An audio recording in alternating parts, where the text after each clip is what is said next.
Oh iya nih, ada tuliskan cara-caranya di chat, Kak. Mungkin Teteh operator boleh dibantu ya. Gimana dari tadi, dari pagi, ternyata sekarang udah nyampe jam 10, nggak kerasa ya sahabat Bina ya. Masih ada satu sesi lagi, tetap fokus, terus kita pokoknya jangan sampai lengah, dan jangan sampai kajian hari ini tuh cuma masuk telinga kanan, terus keluar telinga kiri, terus kita lupa. Jangan ya, rugi banget nih sahabat Bina. Assalamualaikum Ustazah, sudah siap? Waalaikumsalam warahmatullahi wabarakatuh. Sudah Masya teh. Allah. Bagaimana kabarnya Ustazah? Sehat? Alhamdulillah, alhamdulillah bikhair. Gimana kabarnya semuanya, akhwat semuanya? Sehat semuanya? Alhamdulillah sehat Ustazah. Ustazah En ini alumni dari Umul Qura ya Ustazah ya? Iya teh. Masya Allah. Kayaknya sahabat Bina udah semangat banget nih Ustazah. Pengen langsung menyerap ilmu yang akan Ustazah sampaikan. Mangga Ustazah dipersilakan. Iya, hatur nuhun. Jazakillah khair teh. Hostnya teh siapa? Sonia teh. Ustazah. Oh, teh Sonia. Iya, barakallahu fiik. Izin share screen ya teh. Boleh teh mangga.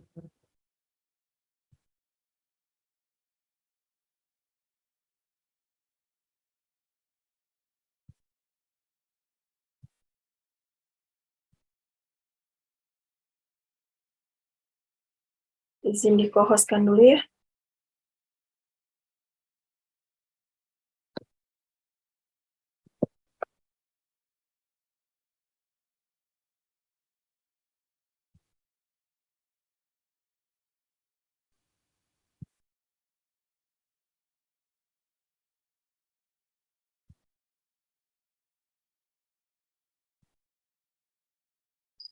Ya, bismillahirrahmanirrahim. Suara saya terdengar jelas? Akhwat? Alhamdulillah jelas. Bismillahirrahmanirrahim. Assalamualaikum warahmatullahi wabarakatuh. Alhamdulillah, alhamdulillah alladzi bi ni'matihi tatimmus shalihat. Alhamdulillahilladzi arsala rasulahu bil huda wa dinil haq liyudhhirahu 'ala dini kulli wa kafa billahi syahida.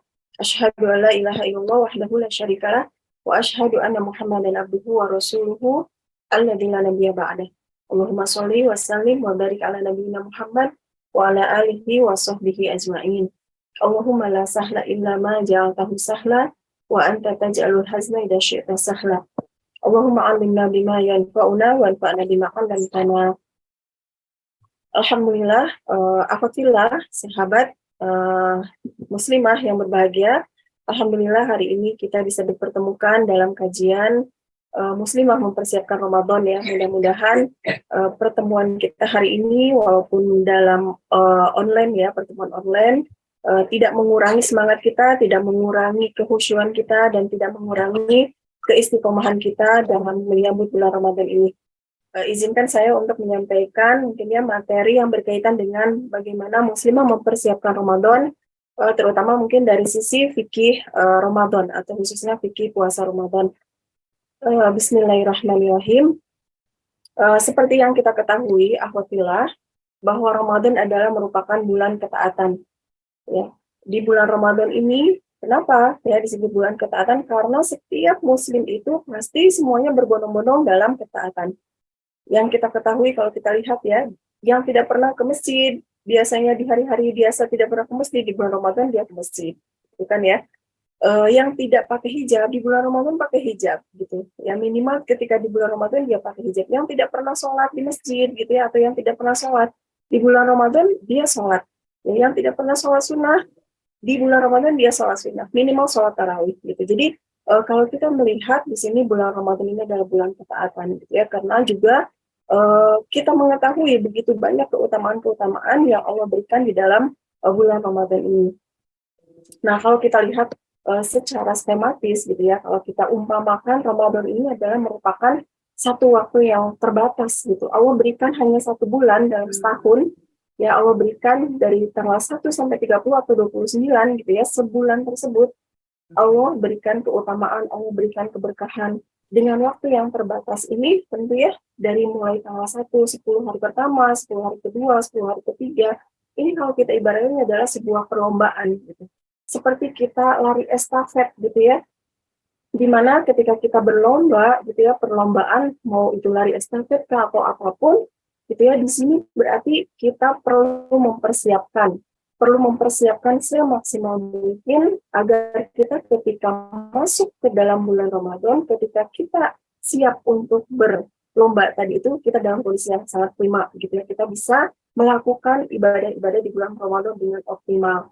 Maka dengan waktu yang terbatas ini, jangan menunda amal, berlomba lah ya. Maka kemudian ketika kita mampu berlomba, maka jadilah pemenangnya gitu ya. Nah, inilah Ramadan yang akan menjadi motivasi buat kita semuanya gitu ya, sehingga kita bisa mengisi Ramadan ini dengan penuh keberkahan gitu. Agar kita termotivasi, biasanya manusia itu sifatnya transaksional. Ya, manusia itu bersifat transaksional. Apa-apa teh harus ada. Kalau saya begini, nanti saya dapat apa? Gitu. Biasanya seperti itu ya. Itu sifat manusiawi gitu. Nah, makanya kemudian Allah dalam apapun gitu ya, ibadah-ibadah apapun gitu ya, khususnya bulan Ramadan, khususnya puasa ini, Allah senantiasa memberikan motivasi-motivasi atau target gitu ya, motivasi kepada kita agar kita semangat dalam melakukan amalan tersebut gitu. Nah, itulah Allah Maha tahunya kondisi manusia, karena manusia itu senantiasa biasanya tadi ya ingin diiming-imingi gitu. Kalau saya melakukan ini dapatnya apa gitu. Nah, maka kemudian Allah memberikan begitu banyak gitu. Ya, begitu banyak kesempatan-kesempatan kita akan mendapatkan keutamaan di bulan Ramadan ini. Contohnya ini yang saya sampaikan di sini, di antaranya adalah terdapat malam penuh keberkahan dan kemuliaan, itu Lailatul Qadar. Ini kita sudah pahami semuanya ya, dalam satu bulan di bulan Ramadan nanti, khususnya nanti di 10 terakhir, ada satu malam, di malam itu disebut dengan Lailatul Qadar. Ya, malam itu yang lebih baik dari 1000 bulan, kemudian ditetapkan takdir manusia setahun ke depan, malam penuh berkah, kebaikan, dan ketenangan. Kemudian diampuni segala dosa. Ini keutamaan dari Lailatul Qadar. Kalau kita bahas ini mungkin perlu satu pertemuan gitu ya.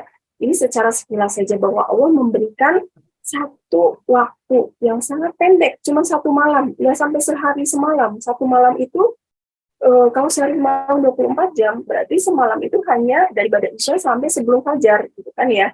Jadi hanya beberapa jam saja gitu. Tetapi hanya beberapa jam saja itu, tapi Allah berikan keutamaan bahkan lebih baik dari 1000 bulan. Kalau kita konversikan, 1000 bulan itu adalah kurang lebih 83 tahun.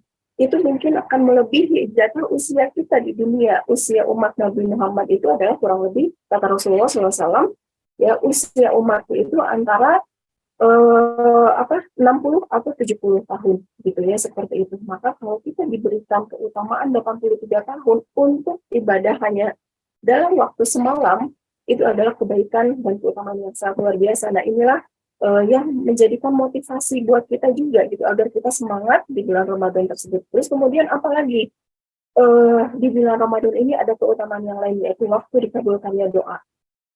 Ya, Rasulullah SAW bersabda, Inna lillahi fi kulli yaumin itqa'a minan nar fi syahri Ramadan wa inna likulli muslimin da'watan yad'u biha fayastajibu lahu. Sesungguhnya Allah membebaskan beberapa orang dari api neraka pada setiap hari di bulan Ramadan, dan setiap muslim apabila dia memanjatkan doa maka pasti dikabulkan. Jadi bulan Ramadan adalah waktu istijabahnya doa, waktu kita diijabahnya doa-doa kita, ya, waktu mustajab, ya. Bahkan diantaranya salah satu waktu mustajab itu adalah ketika menjelang berbuka. Maka perbanyaklah berdoa ketika di bulan Ramadan nanti, karena orang yang saum doanya itu tidak akan tertolak. Nah, ini keutamaan yang lainnya. Kemudian keutamaan yang lain lagi adalah bahwa Ramadan ini merupakan salah satu, di dalam bulan Ramadan ada satu syariat yang Allah turunkan kepada kita, dan kita ketahui semuanya di dalam surat Al-Baqarah ayat 183 ya. A'udzu billahi minasyaitonir rajim, ya ayyuhalladzina amanu kutiba alaikumus syamu kama kutiba alal ladzina min qablikum la'allakum tattaqun. Wahai orang-orang yang beriman, ya, diwajibkan atas kalian berpuasa. ini adalah syariat puasa yang Allah turunkan ya di bulan Ramadan. Nah, puasa ini adalah merupakan salah satu sebab agar kita meraih takwa. Allah mengatakan la'allakum tattaqun. Jadi tujuan kenapa Allah syariatkan berpuasa, ini tujuannya adalah agar terbentuk pribadi-pribadi yang bertakwa, agar kita termasuk orang-orang yang muttaqin. Ya, maka di dalam tafsir Ibnu Katsir dikatakan hikmah diperintahkannya berpuasa di dalam ibadah puasa itu terdapat kesucian jiwa dan kebersihannya, serta mensterilkan dari kotoran yang buruk dan akhlak yang hina. Sesungguhnya puasa, nah ini menurut tafsir Ibnu Katsir ya. Jadi puasa itu ternyata tidak hanya membersihkan dari detoks tubuh fisik kita aja gitu ya, tetapi juga detoks dari hati kita agar steril dari akhlak-akhlak buruk atau penyakit-penyakit hati. Kemudian dalam tafsir As-Sa'di dikatakan sesungguhnya puasa termasuk salah satu sebab terbesar diraihnya ketakwaan karena di dalamnya ada ibadah puasa, terdapat bentuk melaksanakan perintah Allah dan menjauhi larangannya. Jadi kata beliau ya di dalam tafsir As-Sa'di ini puasa itu adalah salah satu sebab terbesar agar meraih ketakwaan. Tentu kita semuanya ingin menjadi orang-orang yang mendapatkan gelar muttaqin ya atau orang-orang yang bertakwa. Maka salah satu sebab biar kita termasuk di dalam orang-orang yang muttaqin tadi itu maka dengan berpuasa ini. Nah ini kemudian ini keutamaan lain gitu ya dari puasa khususnya. Ya, Rasulullah SAW bersabda, "Asyamu junnah, wala yarfud wala yasqab, wa fi riwayatin wala yajhad, wa in imru'un qatalahu aw syatamahu falyaqul inni sha'im marratain." Nah, Rasulullah mengatakan gitu ya di dalam hadis ini Rasulullah bersabda, puasa adalah perisai. Ya, asyamu junnah. Jadi puasa ini adalah perisai. Maka orang yang melaksanakannya, yang melaksanakan puasa, janganlah berbuat kotor atau rafat. Dan jangan pula ribut-ribut.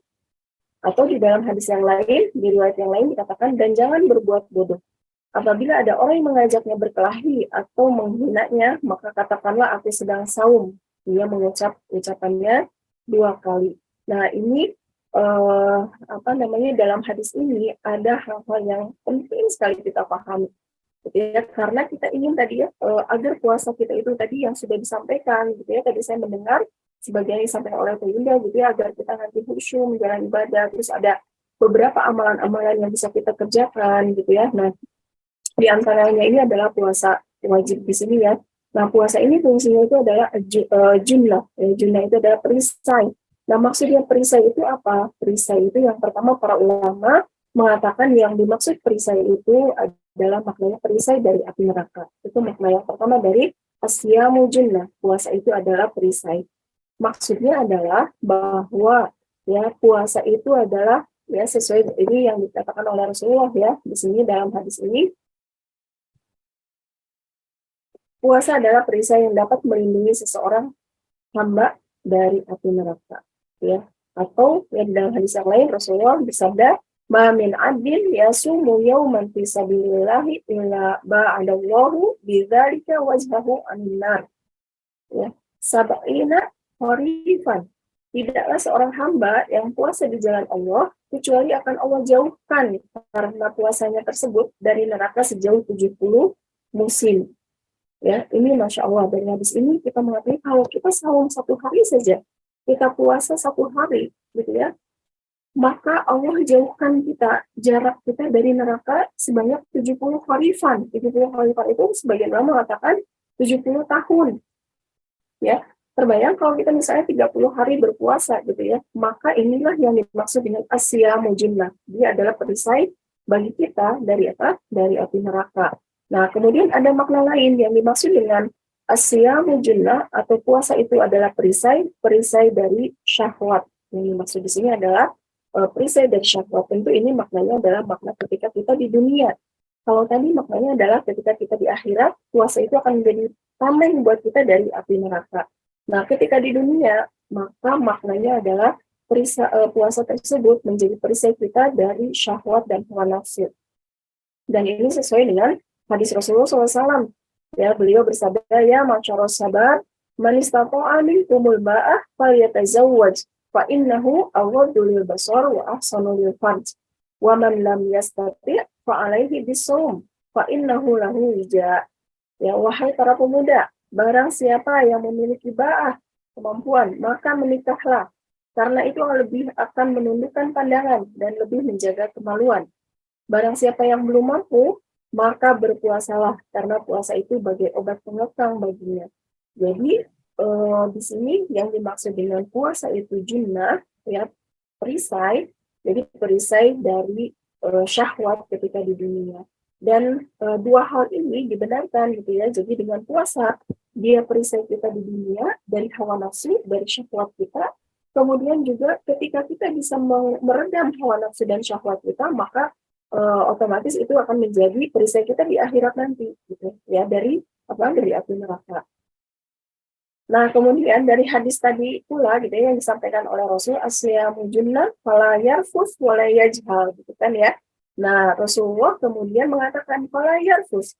Jadi agar puasa itu menjadi perisai gitu ya, agar puasa tadi menjadi benteng tameng buat kita dari api neraka, dari syahwat gitu ya, maka kemudian apa yang harus kita lakukan? Kata Rasulullah, fala yarfus, jangan rafas.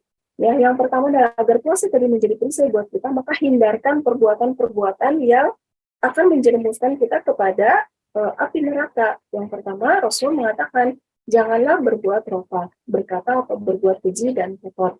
Ya, hal-hal yang tidak dibenarkan dalam agama, ya, perkataan yang kotor, yang dusta, gitu kan ya, atau menzolimi dengan menyakiti baik dengan perkataan atau perbuatannya gitu ya, menyakiti saudaranya dan seterusnya. Nah, terus kemudian yang selanjutnya adalah wala yajhal, jangan berbuat bodoh ya. Berbuat bodoh ini maknanya adalah bisa jadi orang melakukan perbuatan-perbuatan yang bodoh gitu ya. Perbuatan yang bodoh itu ketika seseorang melakukan sesuatu tentu tanpa dasar ilmu ya, berteriak, berkata seenaknya, berbuat seenaknya tanpa dipikir dulu, tanpa ilmu gitu kan ya.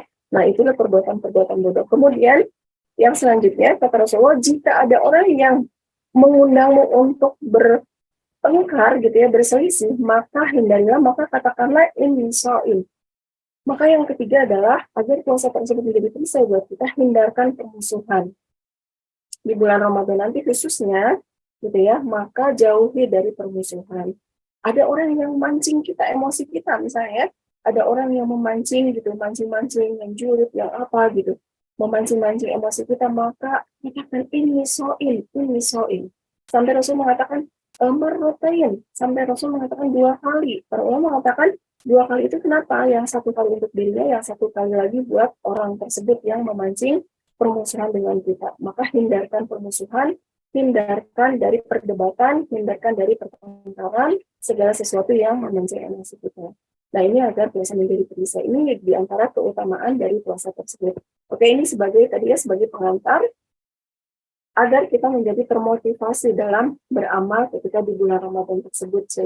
Kita hendaknya tadi ya mengetahui nilai-nilai dari bulan Ramadan tersebut gitu. Ketika kita tahu nilai apa yang terkandung dalam bulan Ramadan, maka tentu kita akan tersemangati gitu, termotivasi gitu kan ya, apa yang ada di dalamnya gitu. Nah, tadi sudah disampaikan. Nah, kemudian ya kita akan masuk sekarang ke fikih puasa Ramadan, karena ini adalah salah satu ibadah yang paling pokok di dalam bulan Ramadan ya, seperti yang tadi disebutkan di dalam surat Al-Baqarah ayat 183, puasa Ramadan ini adalah satu syariat yang Allah turunkan khusus di bulan Ramadan, dan bahkan ini menjadi salah satu pilar dalam bangunan Islam kita, salah satu rukun gitu ya dalam bangunan Islam kita. Maka tentu ketika kita menjalaninya diperlukan ilmu, diperlukan pengetahuan gitu ya tentang puasa tersebut, apa saja rukunnya, misalnya apa yang wajib-wajibnya, apa yang membatalkan, apa yang makruh, apa yang sunnah, dan seterusnya. Tentu kita harus mengambil ini semuanya agar nanti ketika kita melaksanakan puasa Ramadan tidak hanya dengan perasaan kita saja gitu, tetapi penuh dengan keimanan, penuh dengan keilmuan. Ya, Umar bin Abdul Aziz mengatakan ketika seseorang beramal tanpa ilmu, maka kemadorotannya, ya, kecelakaannya atau efek negatifnya itu akan lebih besar dibandingkan manfaatnya. Ya, nah ini kenapa pentingnya kita memahami berkaitan dengan fikih puasa Ramadan ini. Nah, kita lihat di sini yang pertama adalah kita lihat dulu dalam satu bangunan ibadah, gitu ya. Biasanya ada yang namanya rukun, ada yang namanya sunnah, ada yang namanya wajib, gitu kan ya, ada yang namanya pembatal dan seterusnya. Apapun ibadah tersebut, sholat, ya misalnya puasa, haji, ya zakat dan seterusnya, itu pasti dalam sebuah ibadah pasti ada yang namanya apa namanya hal-hal yang seperti ini, gitu. Nah, tentu kita harus bisa membedakan dan kita harus tahu apa saja. Nah, yang pertama ini adalah rukun puasa. Rukun itu apa namanya? Ini adalah fondasi dari sebuah ibadah, ya. Jadi satu ibadah tidak akan sah kecuali terpenuhi rukun tersebut. Ya, ini misalnya contohnya, kalau misalnya sholat gitu ya. Sholat, salah satu rukun sholat, misalnya takbiratul ihram, ya, membaca Allahu Akbar ketika di awal gitu. Nah, ketika seseorang misalnya sholat, kemudian tanpa takbiratul ihram, nah ini biasanya yang terkadang saya temui ketika seseorang masbuk misalnya ya, ini agak mancing ke sholat dulu ya biar tergambar. Nah, biasanya kalau seseorang masbuk, imam udah dalam posisi ruku, misalnya. Nah, kita harus tetap takbiratul ihram dulu, jangan takbir untuk langsung ruku. Ya, kalau kita tidak takbiratul ihram, maka dari sholatnya itu tidak sah, karena dia adalah rukun. Jadi kita baca Allahu Akbar dulu, baru kemudian Allahu Akbar untuk ruku, gitu, seperti itu.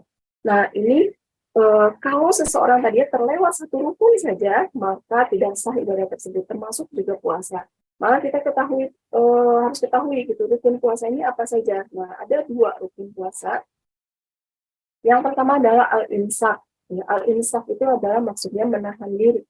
Ya, kalau kita sering dengar ya, imsak, waktu imsak. Nah, sebenarnya waktu imsak itu adalah waktu apa namanya mulai menahan diri, gitu ya, menahan diri, tetapi dia masih boleh makan gitu ya, waktu sahur misalnya.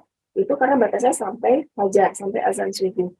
Nah, al-imsak di sini, kembali ke sini ya, al-imsak ini adalah maksudnya menahan diri dari hal-hal yang membatalkan puasa, dari mulai terbit fajar sampai terbenam matahari. Ini adalah yang dimaksud dengan imsak. Dan ini makna dari puasa itu sendiri. Gitu. Puasa secara lughatan atau bahasa itu adalah al-imsak. Maka rukun yang pertama, kita menahan diri kita dari hal-hal yang membatalkan puasa, mulai kapan? Mulai dari terbit fajar, yaitu azan subuh, sampai terbenam matahari, yaitu azan maghrib. Nah, kalau misalnya ada misalnya, apa namanya, saya misalnya mau puasa, tapi nanti zuhur buka dulu, misalnya makan dulu, habis itu terusin. Ini biasanya anak-anak TK misalnya yang sedang berlatih puasa. Nah, tentu ini bukan termasuk dia puasa yang sebenarnya, gitu. Maka rukun puasanya gugur, gitu ya, seperti itu. Nah, terus kemudian yang kedua adalah berniat. Ya, berniat, niat ini adalah juga salah satu rukun puasa. Berniat puasa Ramadan itu berbeda dengan niat puasa sunnah di hari-hari yang lainnya.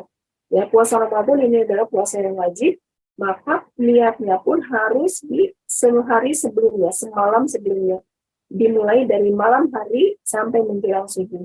Contohnya adalah ketika misalnya hari ini tanggal misalnya 30 Sya'ban, besok tanggal 1 Ramadan misalnya.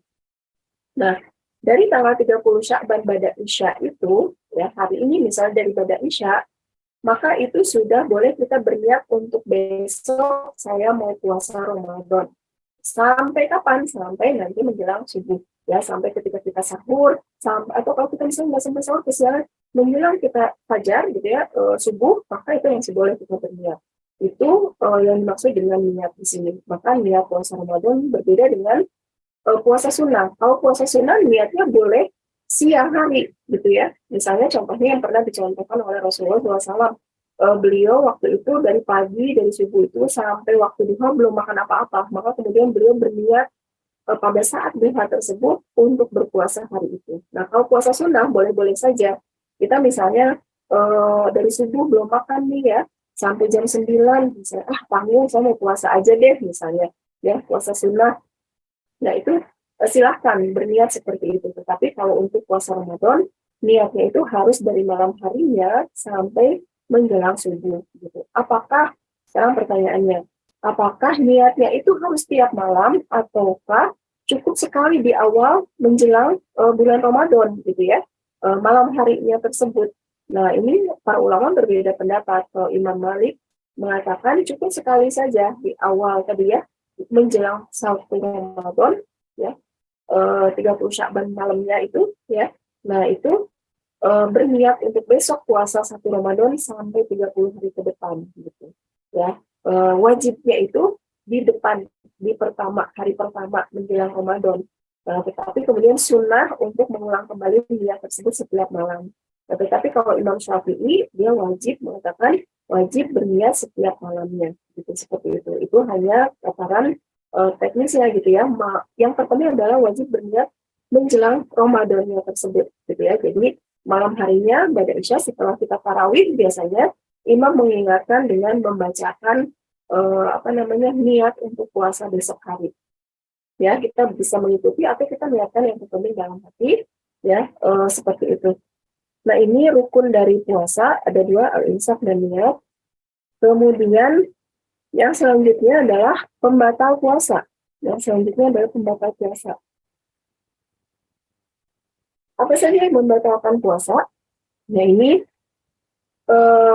saya sudah buat skema seperti ini agar kita mudah memahaminya, gitu ya. Nah, hal-hal yang membatalkan puasa apa saja? Ini ada, saya bagi 2. Ada yang disepakati oleh para ulama, ini kesepakatan para ulama, gitu ya. Ada juga yang ikhtilaf, yaitu para ulama berbeda-beda. Ada yang mengatakan batal, ada yang mengatakan tidak. Nah, kesepakatan, kita bahas dulu ya kesepakatan para ulama ya. Yang disepakati oleh para ulama yang membatalkan puasa itu apa saja? Pertama adalah makan, kemudian minum, kemudian jima.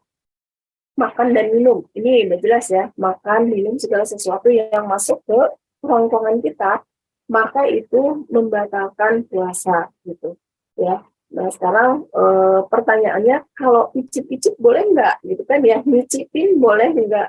Nah, ini pertanyaan yang paling sering gitu ya, biasanya disampaikan setiap tahun ya gitu. Nah, mencicipi makanan atau minuman itu boleh-boleh saja, seperti yang dikatakan oleh Ibnu Abbas ya.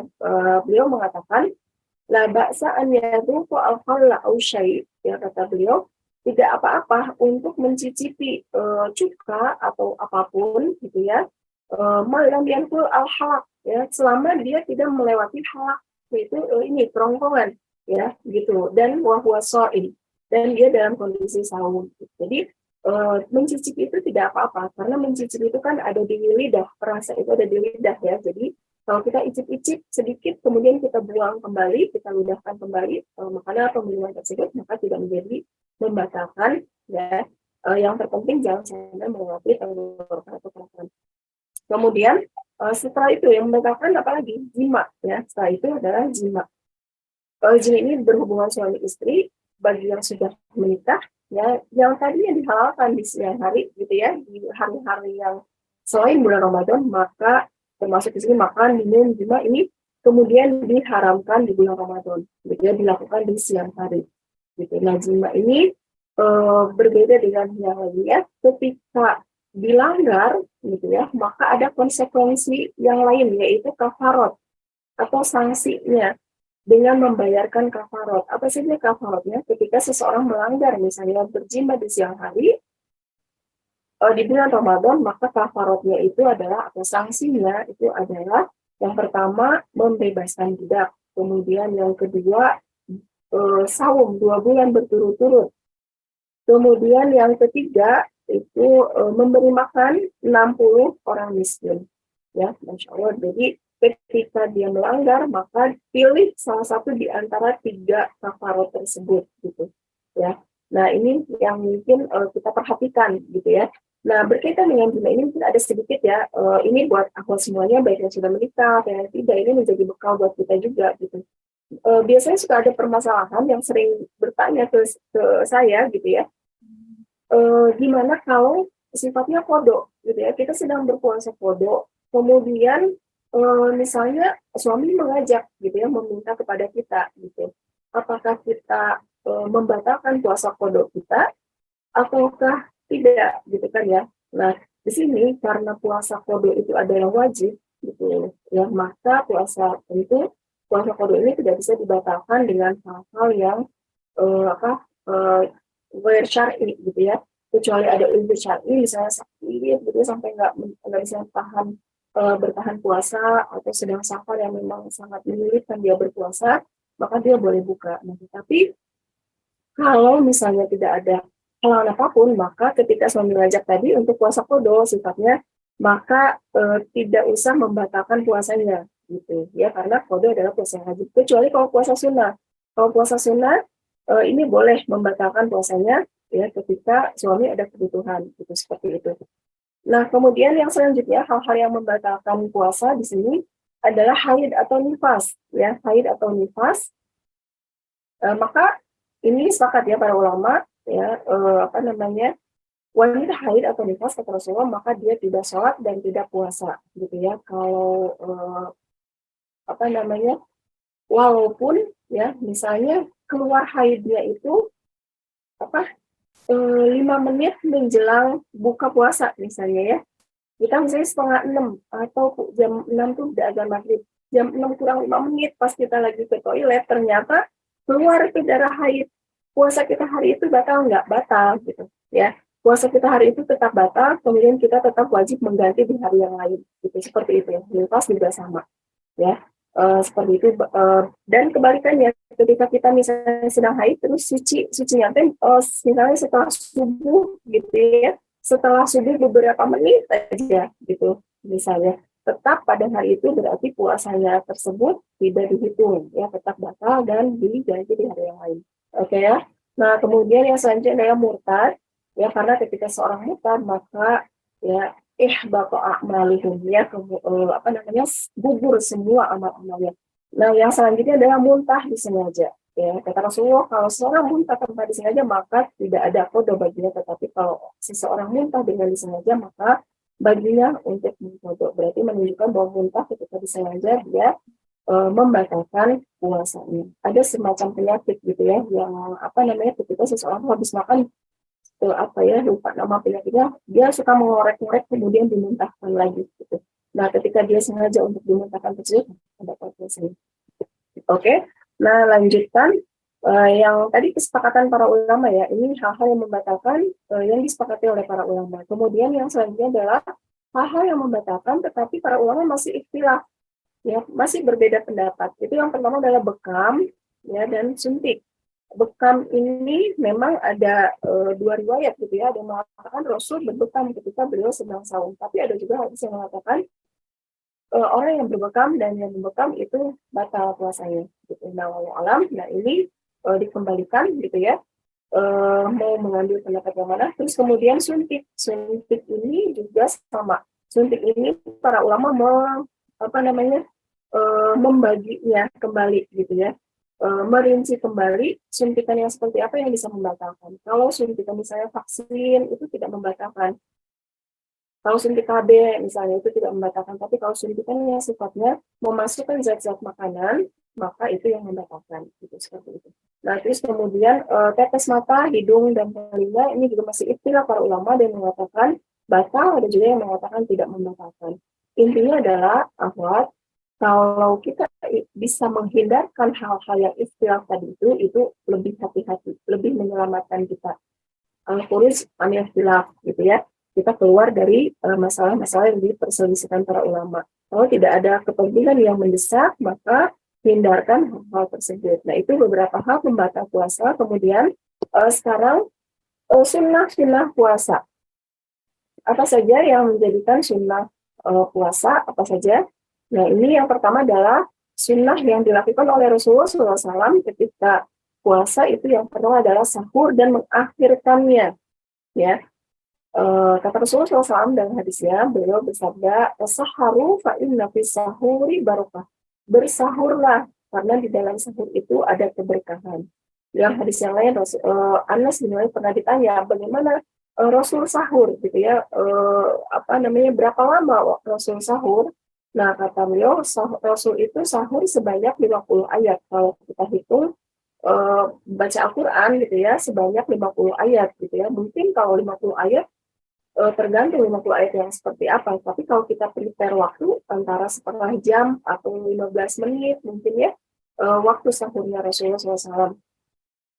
Seperti itu. Jadi yang pertama sunnah yang pertama adalah akhirkan sahurnya, jangan terlalu malam. Kalau subuh misalnya sekarang jam setengah 5, maka kita sahur itu jangan jam 3 atau jam 2 udah makan sahur gitu ya. Nah kalau ingin mengikuti sunnah Rasul maka akhirkan, tetapi juga jangan terlalu mengakhirkan sehingga mepet-mepet ke azan subuh gitu ya. Kita perlu prepare makanannya, kita mengunyahnya dan seterusnya. Maka mungkin kita prepare setengah jam gitu ya. 45 menit gitu ya, atau 15 menit kalau memang kita sudah menyiapkannya. Itu yang pertama, mengakhirkan sahur. Dan ini buat akhwat semuanya, ini adalah beberapa amalan yang mungkin buat ibu-ibu khususnya gitu ya, atau akhwat semuanya ketika membantu di rumah menyiapkan sahur gitu, nanti menyiapkan iftar gitu, itu adalah sebuah amalan yang luar biasa gitu ya, banyak keutamaan yang kita dapatkan gitu. Kemudian yang selanjutnya, sunnah yang selanjutnya adalah menyegerakan iftar. Kalau tadi sahur itu diakhirkan, nah kalau iftar ini justru disegerakan, gitu ya. Sunnahnya untuk disegerakan. Ketika kita mendengar azan, maka segera untuk berbuka, gitu. Nah, sunnah yang dilakukan oleh Rasulullah ketika iftar itu apa yang dimakan oleh Rasulullah pertama kali adalah rutob, ya. Rasul beriftar dengan rutobat, ya, atau rutob ya, kurma basah. Terus kemudian kalau tidak ada rutop maka Rasul meminum ya seteguk air gitu ya. Rasul minum air gitu ya kalau tidak ada rutop atau kurma gitu. Kemudian kalau tidak ada tadi ya minum air. Nah, itu sunnah-sunnah ketika iftar ya. Nah, setelah itu ya silakan makan makanan yang lainnya.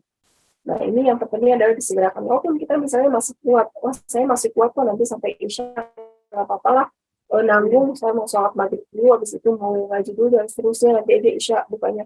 Nah, tidak seperti itu, gitu. Makanya tadi ya, segala sesuatu harus dengan ilmu. Kenapa? Karena ada hal-hal yang tidak hanya mengandalkan semangat kita saja, gitu, tetapi juga harus dengan keilmuan.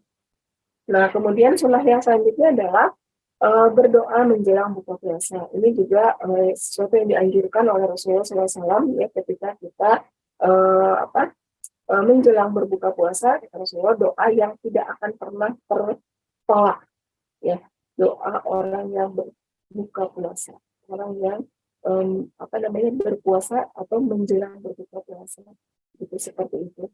Nah, jangan lupa, jadi ketika kita menjelang berbuka, misalnya setengah jam atau 15 menit, gunakan waktu tersebut untuk bersiap-siap, kita berzikir, berdoa ya semaksimal mungkin. Apapun ya, doa apapun kita minta kepada Allah ya, tadi menjelang berbuka puasa tadi itu. Jangan sampai kita azan itu masih sibuk gitu ya, masih repot di dapur, masih aciuh gitu orang bilang, masih nyiapin makanan segala macam gitu. Jadi kalau kita pasang alarm misalnya. Kalau azan maghrib sekarang misalnya jam 6:10 misalnya ya. Jam 6:10 maka 10 menit sebelumnya itu kita sudah pasang alarm nih. Ini berarti tanda kita udah harus prepare, udah siap-siap di meja atau duduk dimanapun ya. Kita kemudian berzikir dan meminta kepada Allah. Karena doa tersebut mustajab ya saat berbuka. Kemudian apalagi sunnah puasa berbagi iftar. Ini juga salah satu amalan yang utama di bulan Ramadan, khususnya bagi akhwat kita semuanya, bagi ibu-ibu yang menyiapkan makanan gitu ya, maka luar biasa pahalanya. Kata Rasulullah, barang siapa yang menyiapkan makanan untuk berbuka puasa, maka dia akan mendapatkan pahala dari orang yang diberikan tadi ya makanan tersebut tanpa mengurangi pahala orang yang berpuasa itu. Jadi apalagi ketika kita misalnya terkendala haid atau nifas, atau kita tidak berpuasa misalnya ya, atau kita karena kesibukan yang lain, misalnya sibuk di rumah segala macam, ngurus anak dan seterusnya, atau akhwat semuanya beraktivitas di luar, nah maka berbagi iftar ini merupakan salah satu amal andalan kita di bulan Ramadan. Ya, mumpung bulan Ramadan berbagi iftar, kita bisa dapatkan pahala orang-orang yang kita berikan gitu ya untuk berbuka puasa. Kemudian yang selanjutnya adalah sedekah. Ya, ini sunnah-sunnah yang dianjurkan ya dalam hadis itu Rasulullah itu orang yang dermawan, tetapi di bulan Ramadan ya beliau itu yang ajwad ya, ajwad lebih dermawan lagi gitu ya. Saking dermawannya Rasulullah SAW gitu. Nah, ini bisa kita contoh sunnah-sunnah dari saat berpuasa. Kemudian yang selanjutnya adalah makruh ya, makruhat fisiam. Makruh dalam berpuasa itu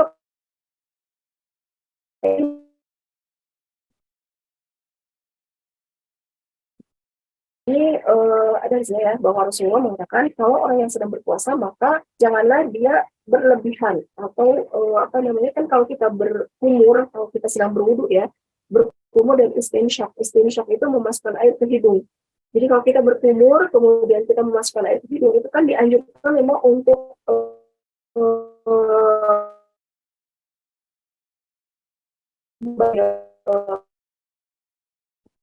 kemudian air juga disedot gitu kan ya. Nah, tapi kalau dalam kondisi berpuasa maka jangan berlebihan, cukup kita berkumur, kemudian air tidak usah disedot gitu ya.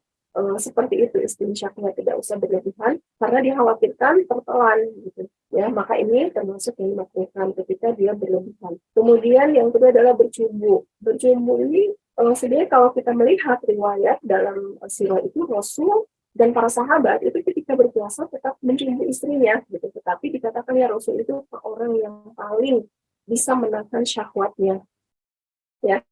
Nah, makanya para ulama kemudian menghukumi bercumbu ini makruh. Kenapa? Karena kita manusia yang biasa yang tidak seperti Rasulullah yang bisa menahan syahwatnya gitu. Nah, dikhawatirkan dengan bercumbu itu akan terbangkitkan syahwatnya, maka kemudian dimakruhkan gitu ya. Pada hakikatnya bercumbu ini ya selama dia tidak terbangkit syahwatnya boleh, tetapi khawatir akan terbangkitkan syahwatnya maka dimakruhkanlah bercumbu ini. Itu seperti itu. Nah, terus kemudian yang selanjutnya adalah yang makruh dalam puasa mencicipi makanan secara berlebihan. Ini tadi ya kalau mencicipi sedikit saja itu mubah ya, boleh-boleh saja gitu. Nah, tetapi jika nyicipin yang berlebihan gitu ya, kita ini kurang garam, tambahin garam, cicipin lagi misalnya ya. Kemudian ini kurang gula, kayaknya cicipin lagi, tambahin gula. Nah, kalau berlebihan seperti ini nanti bisa tadi hukumnya makruh karena dikhawatirkan ada yang tertelan gitu. Nah, ini makruhat dalam puasa. Kemudian syarat wajib puasa. Ini syarat wajib puasa apa saja? Ya, siapa saja yang diwajibkan berpuasa? Yang pertama adalah Islam, kemudian yang kedua adalah balik dan berakal. Ini yang disatukan ya, balik. Sebenarnya ini terpisah, balik kemudian berakal. Karena dia berbeda gitu ya antara balik dan berakal.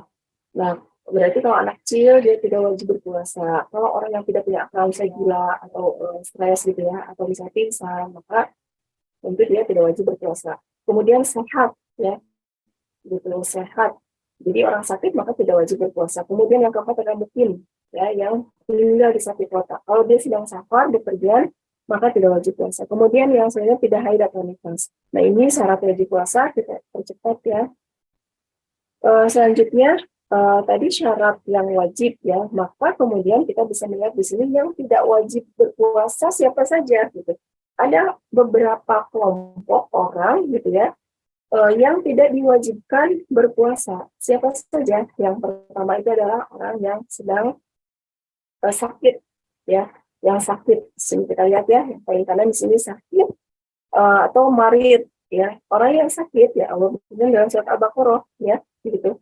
Orang yang sakit maka tidak wajib baginya gitu ya untuk berpuasa gitu. Nah, sakit ini atau ada dua ya, sakit atau sepuh ya, sakit atau sepuh yang sudah usia lanjut. Nah, pertama kita coba sakit ya. Sakit ini ada dua kita bagi jadi dua. Sakit yang memang dia ada harapan untuk sembuh gitu ya. Ada sakit yang memang tidak ada harapan untuk sembuh gitu. Sakitnya terus menahun gitu ya, bertahun-tahun tidak kunjung sembuh gitu. Nah, untuk dua kondisi sakit ini maka konsekuensinya juga berbeda gitu ya. Kalau sakit dia ada harapan sembuh, Misalnya ketika bulan Ramadan, naudzubillah ya, misalnya kita sakit, eh, misalnya tipes, misalnya seminggu nggak puasa karena kita harus dirawat misalnya. Nah, ketika sembuh, kan itu sembuh ya, setelah tipes itu kita bisa kembali berpuasa. Nah, yang seminggu tadi itu, karena kita sudah sembuh kembali, maka itu diganti di hari yang lain di luar Ramadan, sebanyak hari yang dia tinggalkan dengan mengkodoknya, gitu. Yaitu kalau ada harapan sembuh. Tapi kalau sakit yang tidak ada harapan sembuh, maka membayarnya dengan cara bukan mengkodok, tetapi membayar fidyah, ya. Seperti itu. Sama seperti halnya orang yang sudah sepuh atau sudah usia lanjut, ya, karena dia tidak mungkin ya mau di Ramadan mau di luar Ramadan tidak mungkin berpuasa, maka cara menggantinya adalah dengan membayar fidyah, gitu, seperti itu. Nah, itu kondisi yang sakit. Kemudian yang kedua adalah safar, ya. Dalam kondisi safar ini juga tidak wajib puasa, gitu. Nah, untuk safar, maka kemudian cara menggantinya adalah dengan fa'iddatun min ayyamin ukhar, ya. Allah mengatakan di situ, maka digantikan di hari-hari yang lain dengan kodo, gitu. Kalau kita sedang bepergian, maka sebenarnya kita tidak wajib untuk berpuasa. Kalau kita misalnya nanti mudik, gitu ya, atau kita safar kemana, gitu, di bulan Ramadan, maka ini sebenarnya tidak wajib untuk berpuasa. Kata Rasulullah, insyi'ta fayasum wa insyi'ta faktur.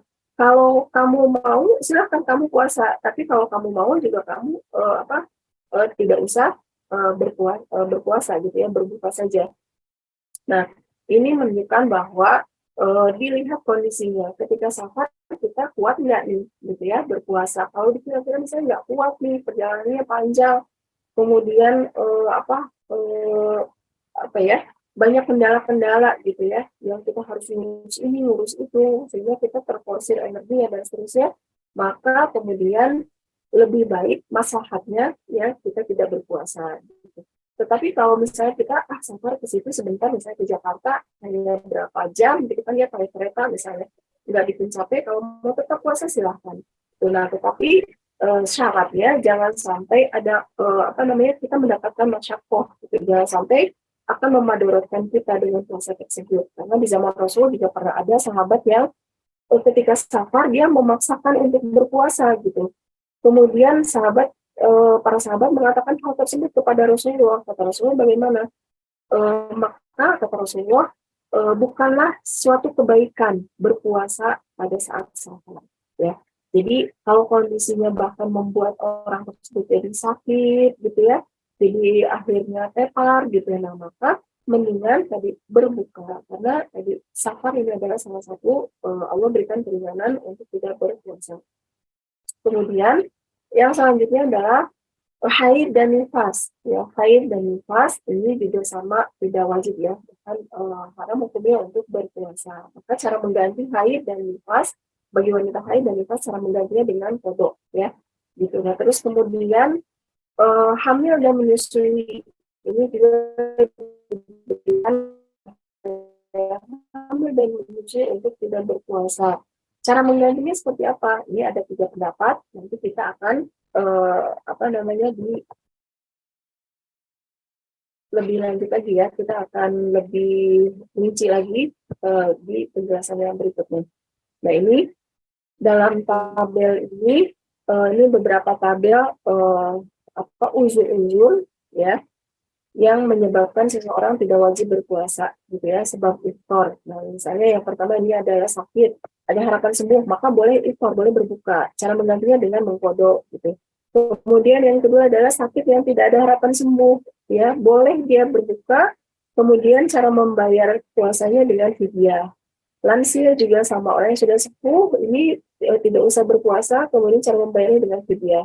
Kemudian musafir, orang yang safar, ini boleh berbuka, kemudian cara menggantinya dengan kodok. Kemudian wanita haid dan nifas juga sama. Ini wajib malah ya untuk berbuka dia. Kemudian cara menggantinya dengan kodok.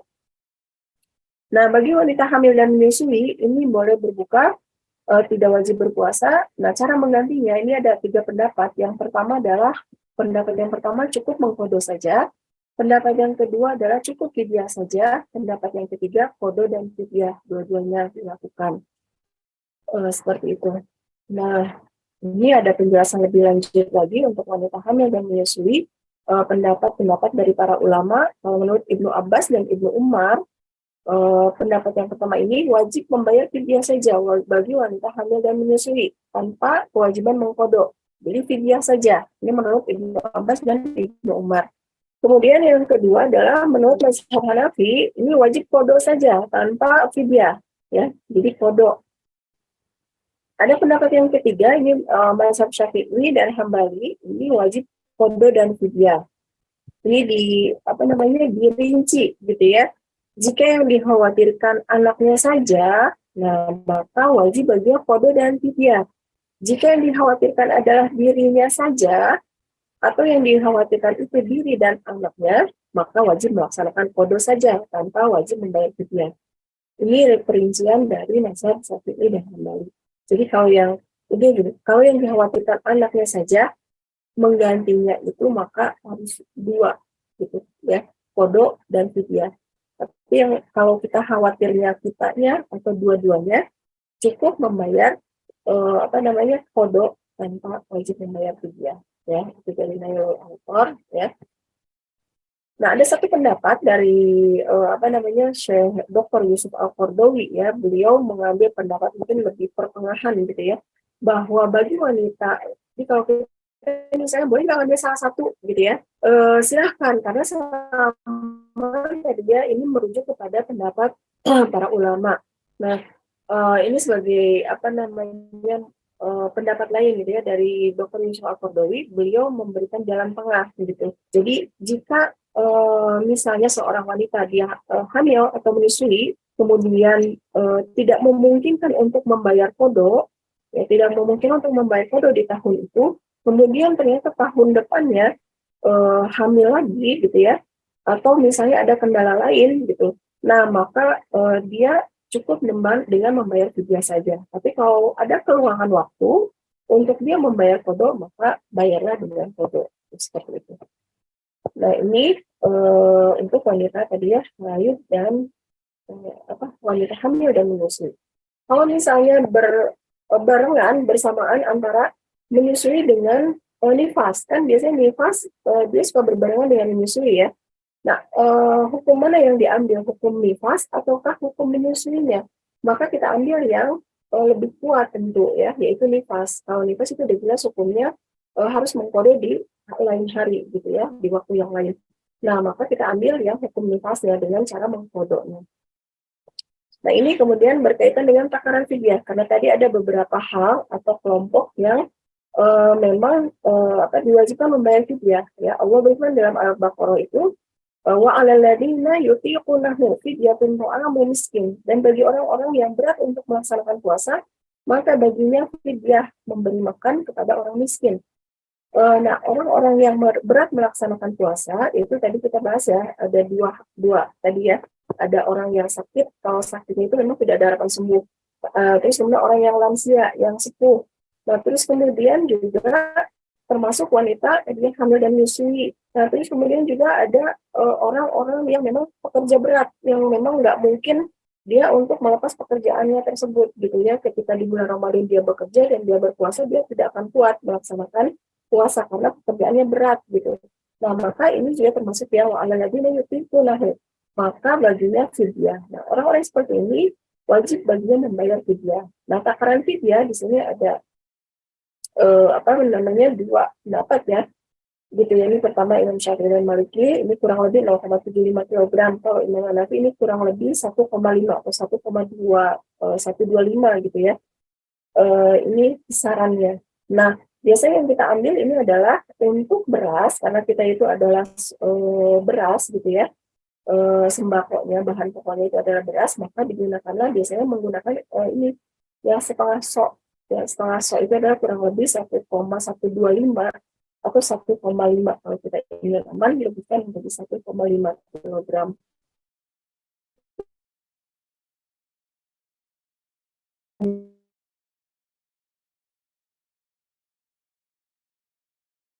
Bisa dua cara dari sisi penyajian makanannya. Bisa dalam bentuk makanan yang sudah siap saji, yang sudah matang gitu ya, kita kemudian tinggal bagikan saja. Kita misalnya pesan makanan, atau kita membuat makanan untuk, misalnya karena saya tidak puasa misalnya 30 hari, berarti makannya misalnya 30 orang. Ini seperti yang dilakukan oleh Anas bin Malik. Ketika beliau sudah sepuh, dia masak untuk 30 orang, kemudian dia panggil orang-orang miskin gitu ya. 30 orang miskin datang ke rumahnya dan diminta untuk makan sekenyangnya gitu. Ini yang dilakukan oleh Anas bin Malik. Jadi dia memberikan fidyah tersebut dalam bentuk makanan yang sudah matang, tinggal memakan. Nah itu boleh, itu bentuk yang pertama gitu ya. Seperti itu. Jadi tinggal makan saja. Nah kemudian ada juga bentuk yang kedua bisa dalam bahan makanan pokok seperti beras tadi itu gitu ya. Ini yang mungkin juga banyak juga kita lakukan dan biasanya mungkin pada dasarnya hal ini gitu ya, makanan pokok ini gitu. Nah, para ulama mengatakan gitu ya, ketika kita memberi makanan pokok tadi seperti beras, alangkah lebih baiknya kita tambahkan lauk pauknya gitu. Jadi bisa dengan tambahin telur atau tahu tempe atau daging atau apapun gitu ya, untuk sebagai penambah lauk pauknya. Itu yang menurut para ulama alangkah lebih baiknya, walaupun tidak mewajibkannya gitu ya. Seperti itu, ini cara membayar juga dari sisi penyajian makanannya. Adapun cara membayar juga dari sisi masalah teknis pembagiannya, itu boleh dituntut 1 hari, bayarnya per hari gitu ya. Saya bolong misalnya 1 Ramadan, maka saya bayarnya di tanggal 2 Ramadan, itu boleh seperti itu. Yang penting kita sudah melewati hari tersebut. Jangan sampai kita misalnya baru 1 Ramadan, kita sudah merapel untuk 30 hari gitu, saya bayarin video tersebut di awal Ramadan. Nah itu tidak boleh seperti itu, tetapi harus melewati dulu hari tersebut. Atau nanti misalnya kita mau membayar sekaligus aja nanti di akhir Ramadan gitu ya. Setelah selesai Ramadan 30 hari, maka kita bayarkan di bulan Syawalnya. Misalnya kita membayar dengan cara dua cara tersebut yang di sini. Nah, itu juga dipersilakan. Jadi cara membayar fidyah tadi itu banyak keluasan. Adapun mengenai apakah harus dengan uang, apakah harus dengan bahan makanan pokok atau boleh dengan uang. Nah, ini juga para ulama ikhtilaf ya. Kalau untuk fidyah itu memang karena teksnya itu fidyatun ta'amul miskin. Secara tekstualnya dalam Al-Qur'an Allah mengatakan fidyah itu makanan untuk orang miskin, maka harus dalam bentuk makanan. Itu pendapat yang pertama gitu ya. Nah, ada juga pendapat ulama kekinian gitu ya, kontemporer, yang mengatakan beristihad gitu untuk membolehkan fidyah dengan dikonversikan ke dalam jumlah uang. Nah, itu masalah fidyah. Kemudian ini ada sedikit ya, mungkin tambahan ibadah di bulan ini. Masih ada waktu enggak? Sampai jam berapa ya? Iya boleh Ustazah, cek. Oh iya, selesaikan dulu saja ya. Nah, ini ada ibadah-ibadah di bulan Ramadan, selain tadi berpuasa tadi fikih puasa Ramadannya ya, kemudian ini ada beberapa ibadah yang tadi sebenarnya sudah dibahas ya oleh siapa tadi ya, dibahas. Nah, ini beberapa hal-hal yang mungkin kita dari sisi fikihnya gitu. Yang pertama adalah sholat tarawih. Ini selain ibadah sholat wajib, tentu kita juga di sini jangan lupakan sholat-sholat sunnah. Di antara sholat sunnah yang hanya ada di bulan Ramadan itu adalah sholat tarawih. Sholat tarawih ini sebenarnya kalau di luar bulan Ramadan adalah qiyamul lail gitu ya, sholat malam gitu. Nah, dalilnya dalam hadis Rasulullah SAW, beliau bersabda, "Man qoma Ramadana imanan wa ihtisaban, ghufira lahu ma taqaddama min dzambihi."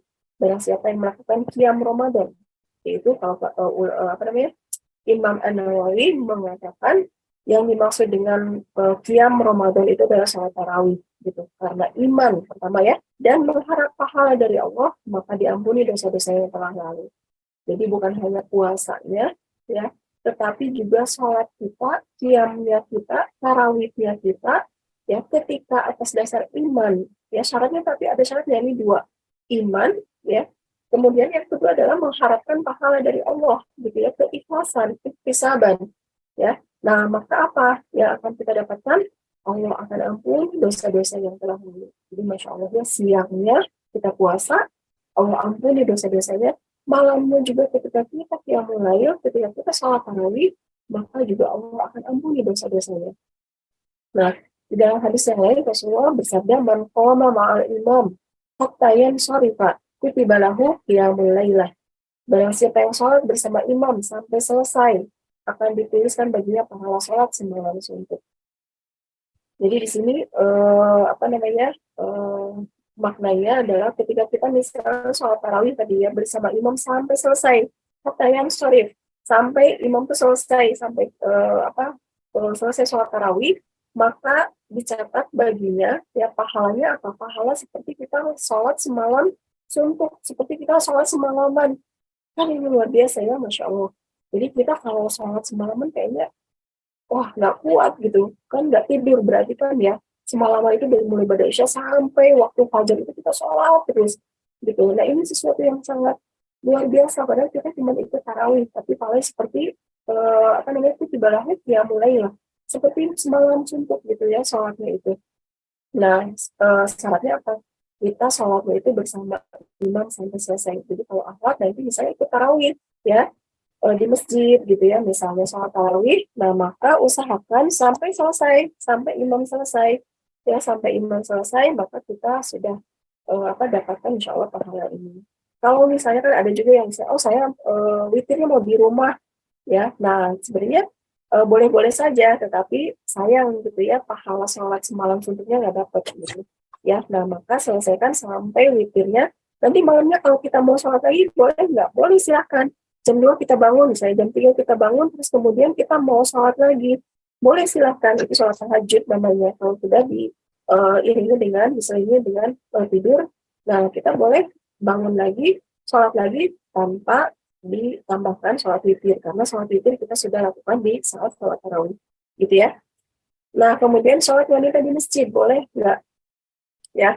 Nah pada secara umum gitu ya, bahwa sholat bagi wanita itu lebih utama dilakukan di rumah. Ini berdasarkan hadis Rasul.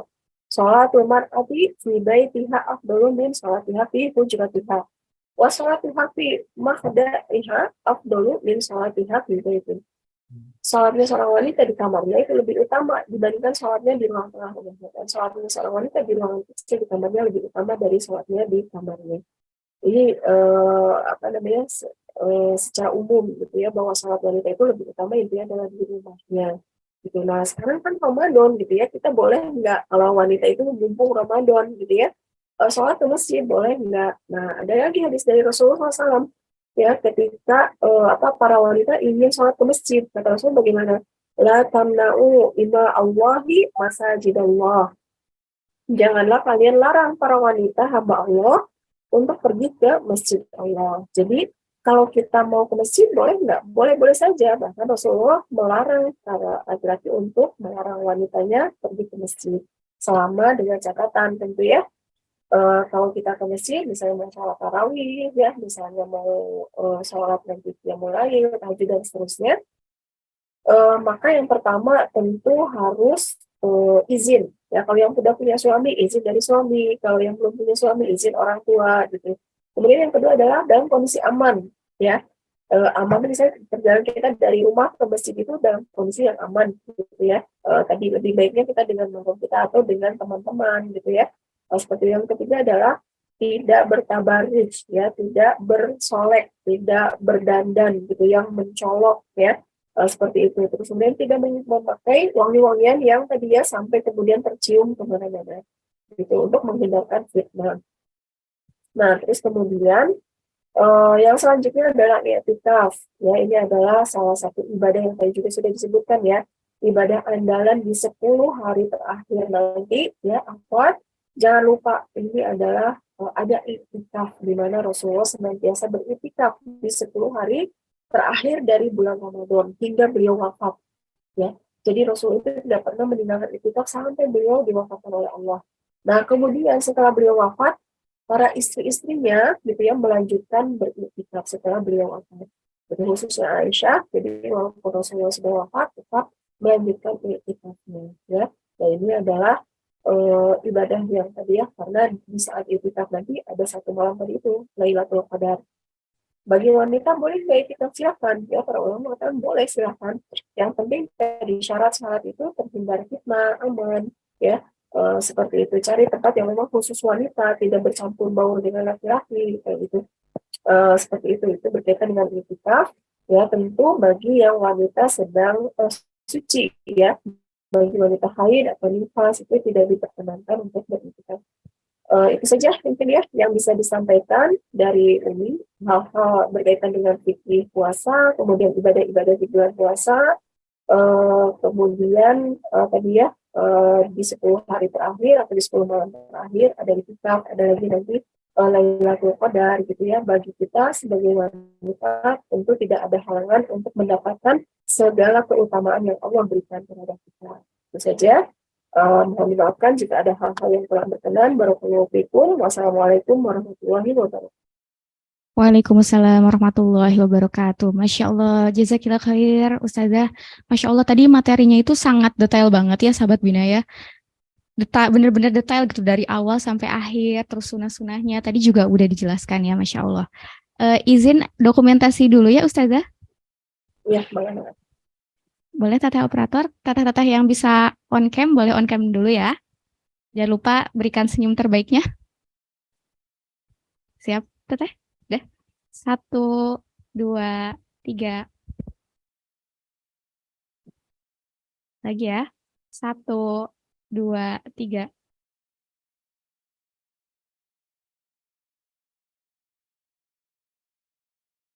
Oke, alhamdulillah. Insya Allah akan dibuka sesi pertanyaan ya untuk satu penanya. Boleh yang mau bertanya langsung di raise hand ya. Nanti akan dipilih satu orang.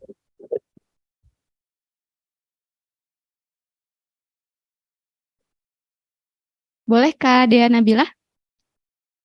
Boleh langsung bertanya kepada Ustazah En.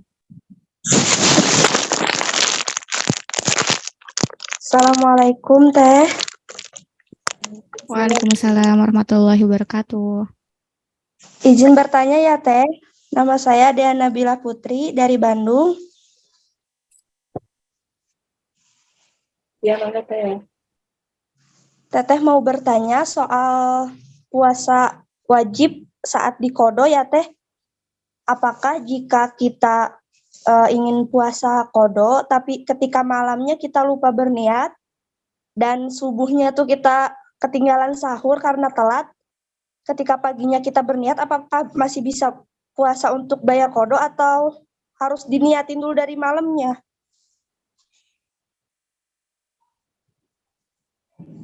Sekian Ustazah, pertanyaan dari saya. Terima kasih. Assalamualaikum. Waalaikumsalam warahmatullahi wabarakatuh. Mangga kepada Ustazah En boleh langsung untuk dijawab Ustazah. Ya, bismillah. Barakallahu ya Teh Bia dari Bandung. Ya. Ya, berkaitan dengan Kodo, kalau misalnya kita berpuasa Kodo, apakah sama harus berniat sebelumnya atau kita misalnya kesiangan tadi ya, kasusnya kesiangan terus baru berniat nanti setelah subuh gitu. Ya, ada satu hadis dari Rasulullah SAW, "Man lam yabitu siyam qabla al-fajri fala siyamalah." Ya, barang siapa yang tidak tadi berniat di malam harinya maka tidak sah puasanya. Ini khususnya bulan Ramadan dan berkaitan dengan puasa-puasa yang wajib gitu. Jadi kalau untuk puasa yang wajib maka memang diwajibkan untuk berniat dari malam hari ya, dari sebelumnya gitu. Jadi sebenarnya niat ini tidak harus nawaitu atau misalnya dengan apa dilafazkan, tetapi ketika misalnya terbersit aja dalam hati kita, oh saya mau besok lah, tapi kemudian misalnya kita kelewat nggak sahur gitu ya, terus kesiangan misalnya, kita langsung aja berpuasa. Selama tadi ada terbersit untuk berpuasa, sebenarnya itu udah termasuk niat ya, seperti itu Teh. Nah, tapi kalau misalnya sama sekali nggak ada niatan, terus kemudian besoknya baru, saya niat aja deh. Kalau untuk puasa sunnah tadi para ulama membolehkan, tapi kalau untuk puasa wajib, termasuk dengan puasa Qadha, maka harus diniatkan dari sebelumnya. Gitu Teh Dea. A'lam bishawab. Masya Allah, semoga terjawab ya Teh Dea ya. Jazakillah khairan katsiran Ustazah En atas ilmunya. Masya Allah, tak terasa sahabat Elbina kita dari awal tadi jam 8 sampai sekarang sudah mendekati zuhur, bahkan ada beberapa sahabat Elbina yang di daerahnya udah masuk zuhur ya, Masya Allah. Semoga ilmu-ilmu yang disampaikan tadi dari para ustadz dan ustazahnya bisa kita amalkan, bisa kita pahami, dan bisa kita bagikan nih ilmunya. Semoga menjadi amal jariah gitu ya.